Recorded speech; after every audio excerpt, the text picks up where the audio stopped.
সুবহানাল্লাহ বলেন তো, সকলে বলছেন। আজকে বিষয় কি? আল্লাহ পাক রব্বুল আলামিন বলেন, وَمَنْ أَحْسَنُ قَوْلًا مِّمَّنْ دَعَا إِلَى اللَّهِ وَعَمِلَ صَالِحًا وَقَالَ إِنَّنِي مِنَ الْمُسْلِمِينَ। যে সূরা থেকে আমি আলোচনাটা করছি, আয়াতটি পড়লাম, এই সূরার দুইটা নাম। কয়টা নাম? সূরা ফুসসিলাত অথবা সূরা হামিম সাজদা। নাম কয়টা? কোথাও ফুসসিলাত নামে আছে, আবার কোথাও হামিম আর সাজদা নামে আছে। এই সূরার 33 নম্বর আয়াত। কত?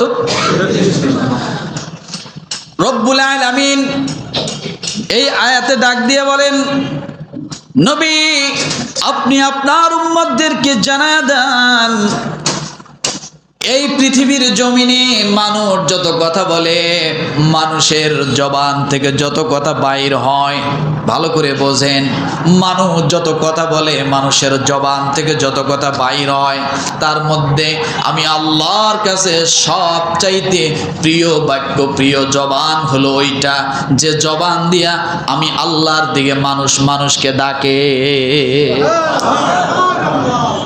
সবচাইতে আমার কাছে ওই জবানের কথাগুলো ভালো, প্রিয়, পছন্দনীয়। কোন জবান? যে জবান দিয়ে যতটুক সময় আপনি আল্লাহর দিকে মানুষকে কি করেন?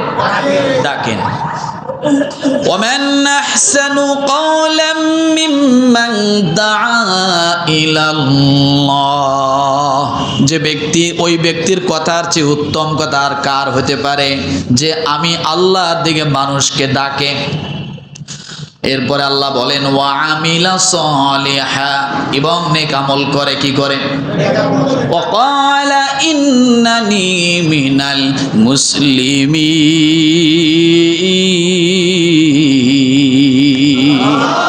এবং নেক আমল করে আর নিজেকে বলে আমি একজন মুসলমান। অর্থাৎ কথার অর্থ হলো, যে ব্যক্তি মুসলমান হবে ওই ব্যক্তির উপর দায়িত্ব বর্তায় আল্লাহর দিকে অন্য মানুষকে ডাকার জন্য জিম্মাদারি হয়ে যায়। যদি আপনি নিজেকে মুসলমান দাবি করেন, তাহলে আপনার কাজ হবে আপনি মানুষকে আল্লাহর দিকে কি করবেন? জোরে বলেন। সেটা মানুষকে যেভাবে হোক, ব্যবহারের মাধ্যমে মানুষকে আহ্বান করবেন, সহযোগিতার মাধ্যমে মানুষকে আল্লাহর দিকে আহ্বান করবেন। এক কাপ চা খাওয়ালে নিয়ত থাকতে হবে লোকটা যেন নামাজি হয়, লোকটা যেন ভালো হয়। কথা ঠিক কিনা? কারণ শাসন দিয়ে সব সময় চলে না, কারণ ভালোবাসা দিয়ে মানুষের মন জয় করতে হয়। আর আপনি ভালোবাসা দিয়ে যদি কোনো মানুষের মন জয় করেন, দেখবেন ওই মানুষটাকে যদি আপনি রাতের 1টার সময় তার দরজায় যায় ধাক্কা দিয়ে বলেন চলো এক জায়গায় যাইতে হবে আমার সাথে, আল্লাহর বান্দা চিন্তা করবে না রাতের 1টা বাজে এখন আমি কিভাবে যাব, বলবে আমার প্রিয় বন্ধু আমাকে ডেকেছে, তার সঙ্গে আমাকে যেতেই হবে। কথা ঠিক কিনা?